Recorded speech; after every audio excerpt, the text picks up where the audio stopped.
At exactly 3:07 a.m., my phone vibrated on the bedside table. That quiet, sharp buzz that only bad news seems to make. I reached for it without turning on the lamp. The room was dark, heavy, silent. My eyes adjusted to the glow of the screen, and I saw my daughter's name, Sarah. For a moment, my heart softened. Mothers never stop hoping, even at 3 in the morning. Then I read the message. Mom, I know you paid $280,000 for the house, but my mother-in-law doesn't feel comfortable having you at Christmas dinner. I hope you understand. I read it once, then again, then a third time, slower. Each word sank deeper than the last. I didn't cry, I didn't scream. I just stared at the screen while something inside me cracked quietly, like glass breaking underwater. At that hour, the truth weighs more. There's no noise to distract you, no daylight to soften reality, just honesty, sharp and unavoidable. I had paid $280,000 so my daughter and her husband could have a future, a safe house, a yard for children they didn't even have yet, big windows for sunlight and hope, and apparently no space for me. I sat up slowly, careful not to make noise even though I lived alone. Old habits die hard. I walked to the window and looked out at the empty street. A neighbor's Christmas lights blinked lazily across the road, red and gold against the darkness. I thought about all the times I had stayed quiet, all the times I smiled when my chest hurt, all the times I said, "It's fine," when nothing was fine. My name is Elena Miller. I am 58 years old, and on the morning of December 15th, something inside me finally stopped trying to survive quietly. I typed back a single word, "Understood." But what no one knew, not my daughter, not her husband, and definitely not the woman who had erased me from Christmas, was one simple detail. The house was still in my name. I had paid every cent. I had signed every document. Legally, completely, undeniably, it was mine. And that morning, exhausted from being invisible, from being useful but unwanted, from always stepping aside to keep the peace, I made a decision. I wasn't going to Christmas dinner, that was certain, but neither were they. 4 years earlier, when Sarah introduced me to David, I was genuinely happy. He was polite, well-spoken, confident, a civil engineer with steady work and big plans, the kind of man a mother wants her daughter to marry. The day they told me they were engaged, Sarah was glowing. "Mom," she said, squeezing my hand, "we want you to meet David's parents next Sunday." I cooked all morning. Turkey, mashed potatoes, green bean casserole, the same recipe my own mother had taught me decades earlier. I used my embroidered tablecloth, the one I only brought out for special occasions. They arrived right on time. David's father was friendly, talkative, but his mother, Carol, tall, perfect hair, pearl necklace, a smile that never reached her eyes. "This is cozy," she said, looking around my home. Cozy, not warm, not lovely, not welcoming, just cozy, the polite way to say small. She barely touched the food. "Sensitive stomach," she explained while examining the table, the furniture, and finally, me. I noticed the look. I felt it. But I said nothing. Because mothers swallow warnings when they think love is more important. The wedding came a year later. I paid $5,000 for Sarah's dress without hesitation. It was beautiful. Sarah looked radiant. Carol organized the reception. Elegant, expensive, flawless. And when the speeches came, David thanked only his parents. Sarah glanced at me from across the room. I smiled and lifted my glass. "It's fine," I mouthed. It wasn't. But again, I stayed quiet. A year into the marriage, Sarah invited me to lunch at their small rented apartment. "We want to buy a house," she said nervously, "but we can't afford the down payment." I had worked 32 years as an accountant, saved carefully, lived modestly since my husband died. That money was meant for my future. But when Sarah looked at me with the same eyes she had as a child, I didn't hesitate. "How much do you need?" $280,000. Almost everything I had. I gave it willingly. The house was perfect. 3 bedrooms, 2 bathrooms, a yard with a lemon tree. "This room will be yours, Mom," Sarah said, standing by the window. David nodded. "Of course, this is your house too." And for the first time in a long while, I believed it. The papers were signed in March. My lawyer insisted the deed stay in my name for now. Sarah agreed. But later that night, I overheard David on the phone. "Yes, Mom, the house is in her name. No, we can't say anything. Without her money, there's no house."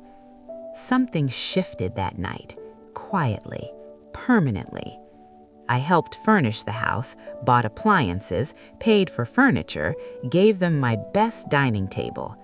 Then one weekend, I arrived with a small suitcase and a homemade cake. Carol was already there, in my house, in my living room. And the room Sarah promised me? It had become storage.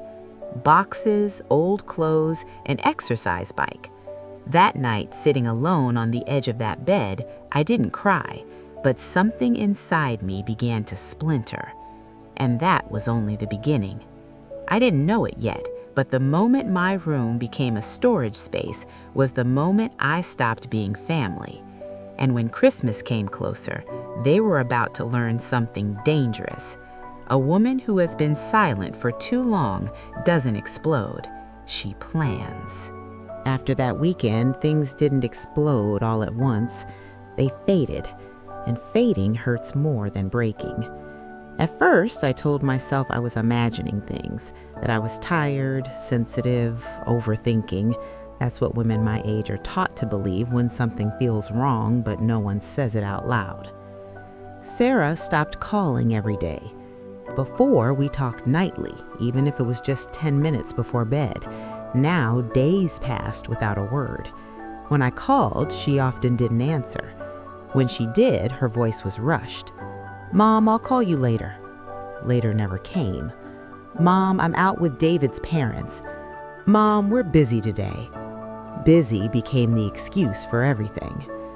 One Sunday afternoon, I finally asked the question that had been sitting in my chest for weeks. "Sweetheart, what happened to our Sunday coffees?" There was silence on the line. "Oh, Mom," she said carefully, "David's family has a brunch tradition on Sundays." A tradition. I swallowed. "Could I come sometime?" Another pause. "It's just, Mrs. Carroll is very particular. She likes it to be family time." Family. I was no longer included in that word. I said what I had been practicing for months. "I understand." I hung up and stared at the framed photo on my shelf, Sarah at her graduation, arms around my neck, laughing. That day she had said, "Everything I am is because of you." When did that stop being true? I decided to try harder. If I showed up more, maybe she wouldn't drift away. So every Tuesday after work, I cooked. Real meals, the ones she grew up with, chili, stews, homemade meatloaf, food that takes time, food that means love. At first, she smiled. "Thanks, Mom." Then the smile softened. Then one evening, she opened the door looking tired. "Mom, you don't have to do this." "I want to," I said gently. "It helps." She hesitated. "It's just, Mrs. Carroll brings food too, and the fridge is already full." I stepped into the kitchen to put the container away. That's when I saw them. Glass containers, perfect labels. Carol's risotto, Carol's salad, Carol's dessert. My food sat there in faded plastic, looking small, like me. "Your meatloaf is really good," Sarah said behind me. Her voice sounded polite. I drove home with my hands tight on the steering wheel. Still didn't cry. I was learning not to. In October, Sarah turned 28. I planned her birthday weeks in advance. Same restaurant we always went to, her favorite table by the window.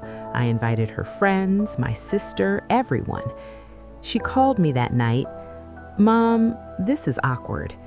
My stomach dropped. Mrs. Carroll planned a surprise dinner, same day. The same day. "She already paid for everything," Sarah continued. "I can't cancel." "But you can cancel mine?" I said quietly. Silence. "I'll cancel the restaurant," I said before she could answer. I lost the deposit. That night, I sat alone and placed her gift, a silver bracelet engraved "Mom and Daughter Forever," back into my drawer. She sent me photos from the dinner. Big table, fancy cake, Carol smiling like she'd won something. "Thanks for understanding, Mom." I replied, "Happy birthday, my love." That's what mothers do. We bleed quietly. November arrived heavy and cold. One evening, Sarah called. "Mom, what are your plans for Christmas?" My heart lifted despite everything. "Our Christmas?" I said carefully. "Well, this year will be different." That word again. Different meant not mine. "Mrs. Carroll wants Christmas dinner at our house," she explained. "She says it's hard for her to climb stairs." Our house. I nodded even though she couldn't see me. "I'll bring the mashed potatoes and pie," I said automatically. Pause. "She already planned the menu, Mom. You don't need to bring anything." Don't bring anything. Not food, not traditions, not myself. "Just come and enjoy," she said. Enjoy being invisible. I agreed anyway, because I still believed if I made myself smaller, I'd fit.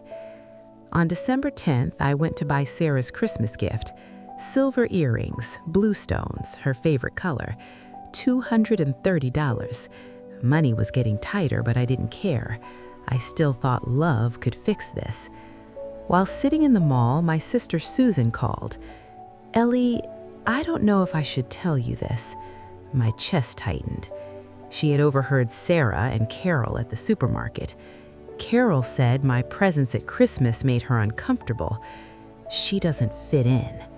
Plain. Susan's voice cracked. "Sarah didn't defend you." I sat there staring at shoppers laughing around me. For the first time, I didn't feel sadness. I felt anger. Cold, clear, awake. That night, I couldn't sleep. At 2 a.m., I opened my laptop and pulled up the house documents. My name. Only my name. I printed everything and placed it in a folder. I didn't know why yet, but something inside me had started planning. On December 14th, I went to the house unannounced. David opened the door surprised. Inside, everything had changed. New curtains, new pillows, a framed family photo on the mantel. David, Sarah, Carol, Harold. No me. Sarah came downstairs. "Mom, what's wrong?" I asked her directly. "Does she not want me at Christmas?" Her silence was the answer. "She has her ideas," she said softly. Ideas that erased me. I asked, "Do I still matter?" "You're being dramatic," she said. That word shattered something.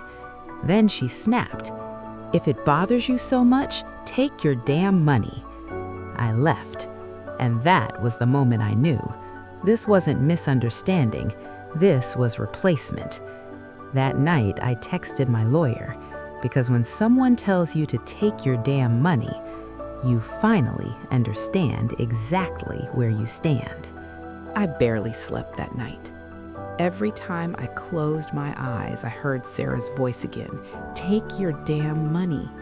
Not shouted, not screamed, spoken like a door quietly closing. At 6 in the morning, I gave up on sleep. I sat at the edge of my bed, hands folded, staring at nothing. The apartment felt too quiet, too honest. There was no one to perform for here, no one to impress, no one to apologize to for existing. I made coffee I didn't finish. I dressed carefully. Gray suit, low heels, the clothes I wore when I needed to feel competent, not liked. At 9:30 a.m., I walked into my lawyer's office.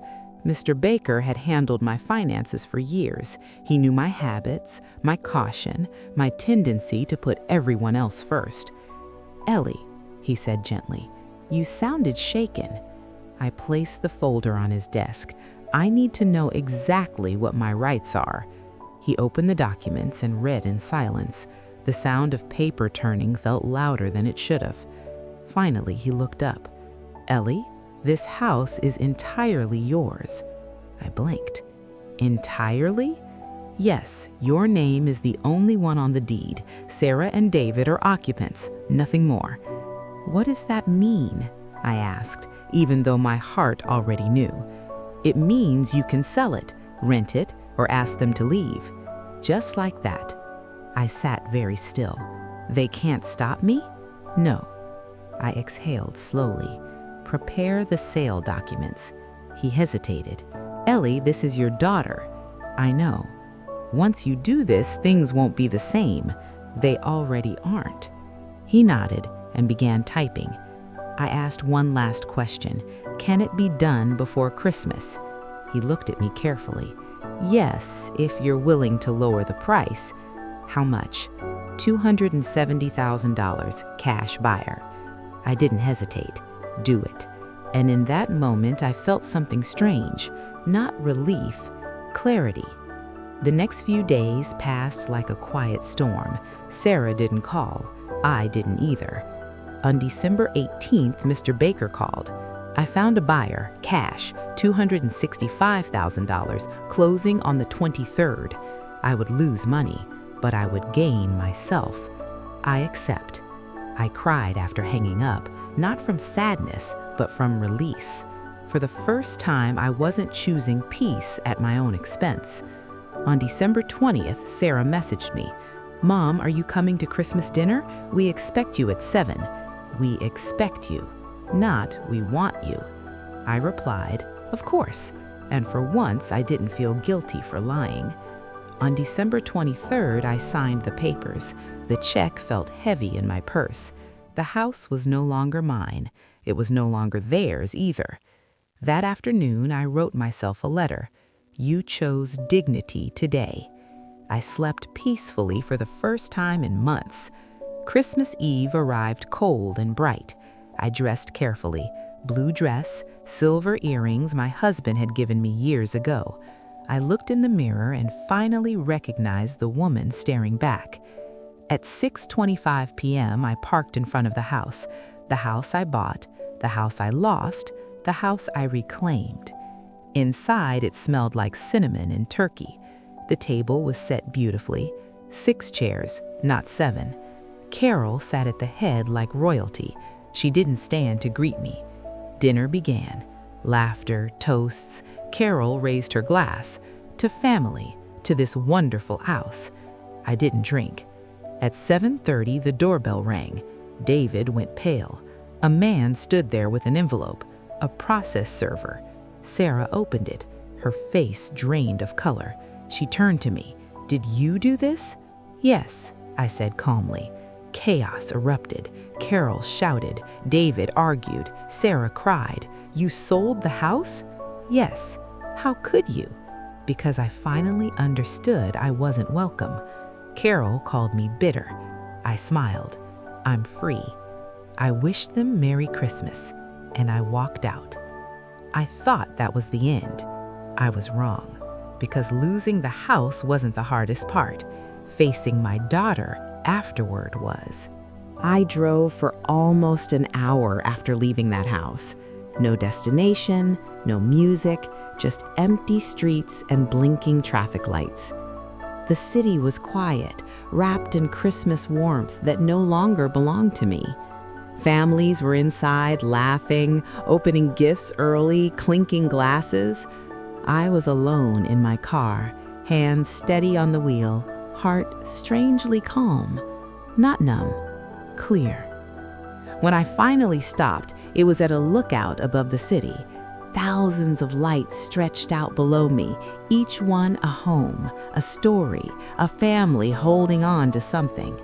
I turned off the engine and sat there, breathing. I didn't cry, not yet.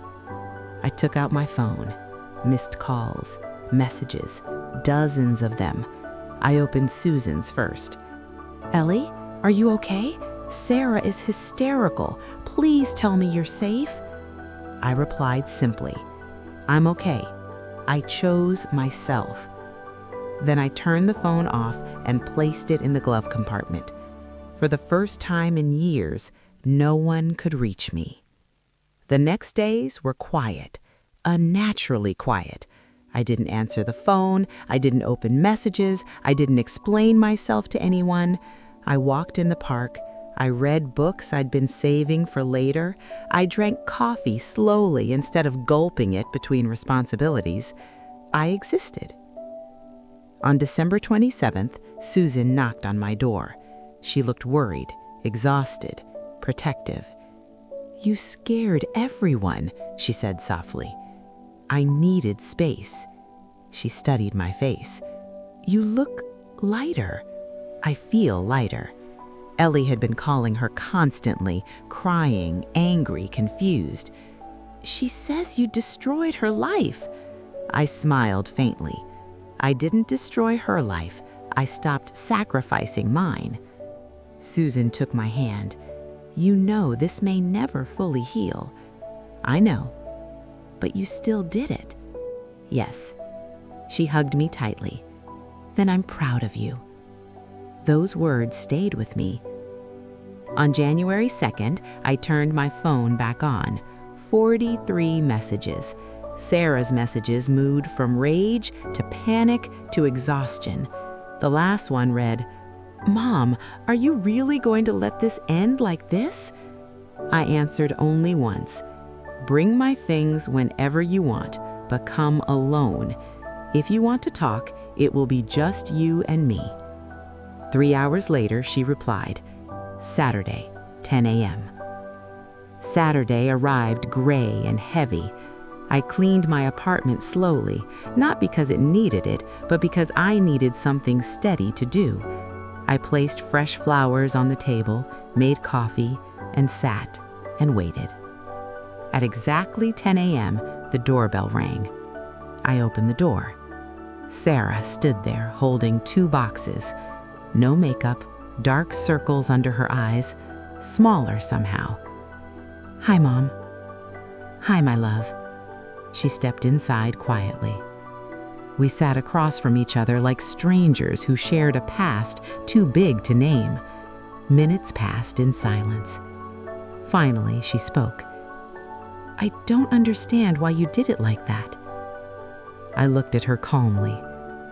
"Because you didn't hear me any other way." Her eyes filled. "I didn't know I was hurting you." "You knew," I said gently. "You just chose not to look." She cried then, real crying, the kind that doesn't ask for sympathy, only release. "I was scared," she whispered. "Scared of upsetting David, scared of his mom, scared of losing everyone." "And losing me?" She swallowed. "I didn't think you'd leave." "That's the problem, Sarah." She nodded slowly. We talked for hours, not fighting, not blaming, just truth. She admitted she let her mother-in-law take over, that it was easier than setting boundaries, that she convinced herself I'd always understand. "I thought you were stronger than everyone else," she said quietly. "I was, until being strong became being invisible." She broke down again. "I'm sorry, Mom." I hugged her. "I know." The house was gone. That couldn't be fixed. But something else could. Our relationship. Slowly, carefully, honestly. I don't want to lose you. Then don't erase me again. She promised. I didn't fully believe her yet, but I saw something new in her eyes, awareness. January passed quietly. We met for coffee once a week, just us, no David, no Carol. She told me they found a small apartment, tight budget, no yard, no extras. I didn't gloat. I listened. David apologized to me later, awkward, honest, necessary. Carol stopped calling. That silence felt like freedom. One afternoon, Sarah said something that stayed with me. Mom, losing the house hurt, but losing your trust hurt more. I nodded. That pain teaches. I thought the story ended with forgiveness. I was wrong again, because rebuilding a relationship doesn't mean returning to who you were. It means deciding who you will never be again. Spring arrived quietly. No dramatic shift, no announcement, just softer mornings and longer light. I noticed it one Tuesday while watering a small plant on my windowsill. New leaves had appeared overnight. I smiled at the timing. Growth never asks for permission. It just happens when the conditions finally allow it. Sarah and I were better. Not perfect, but real. We spoke once or twice a week now. Sometimes coffee, sometimes short walks. No forced conversations, no pretending, just honesty in manageable doses. She didn't lean on me the way she used to, and I didn't rush to fill the space. That was new for both of us. One afternoon, she asked something carefully. Mom, do you regret it? I knew exactly what she meant. The house, the fallout, the distance. I thought for a moment. No, I said. I regret waiting so long. She nodded slowly. I see now how much you gave up. I gave it up willingly, I said gently. That's what hurts the most. Not that you took it, but that I taught you it was okay to. She didn't argue. She listened. That was progress. I used some of the money to rent a small cottage near the water. Nothing fancy, but peaceful. I spent mornings walking barefoot on the sand, letting waves erase footprints behind me. It felt symbolic, like proof that the past didn't have to follow me everywhere. I learned how quiet peace can be. Not empty, full. One Sunday afternoon, Sarah visited. She stood in the doorway taking in the space. It feels calm, she said. It is. She sat beside me on the porch. I don't want to be like her, she said suddenly. I knew who she meant. You won't be, I replied. You're already asking yourself questions. She never did. She exhaled in relief. Carol never apologized. She didn't need to. Her accents said enough. David changed slowly. He learned that silence is also a choice, and sometimes a cruel one. He learned that marriage isn't about pleasing parents, but protecting bonds. I didn't interfere. I let them grow on their own. One evening, Sarah brought something with her. A small framed photo. It was me and her years ago, baking cookies, flour on our noses, laughing. I found this while unpacking, she said. I realized something. What? I stopped seeing you as a person and only saw you as support. My throat tightened. That happens, I said, but it doesn't have to stay that way. She hugged me tightly. I don't want you to disappear from my life again. I won't, I said, but I won't disappear into it either. She smiled through tears. That's fair. On my 59th birthday, Sarah surprised me. Just her, no crowd, no spectacle. a handwritten card. Inside, she wrote, "Thank you for teaching me strength, even when it cost you comfort. I'm learning to choose better because you finally did." I cried then, quietly, gratefully. Some people said I was harsh, that I should have endured, that family means sacrifice. But here's what I learned. Sacrifice without respect becomes self-erasure. Love doesn't ask you to disappear to prove it exists. And boundaries aren't walls, they're doors that only open to those who knock gently. I am still a mother, but I am also a woman who will never again apologize for needing space, voice, dignity. And if that lesson came late, it still came. I didn't lose a house, I reclaimed a life. And the quiet peace I live in now, it cost me everything I was afraid to lose and gave me everything I forgot I deserved.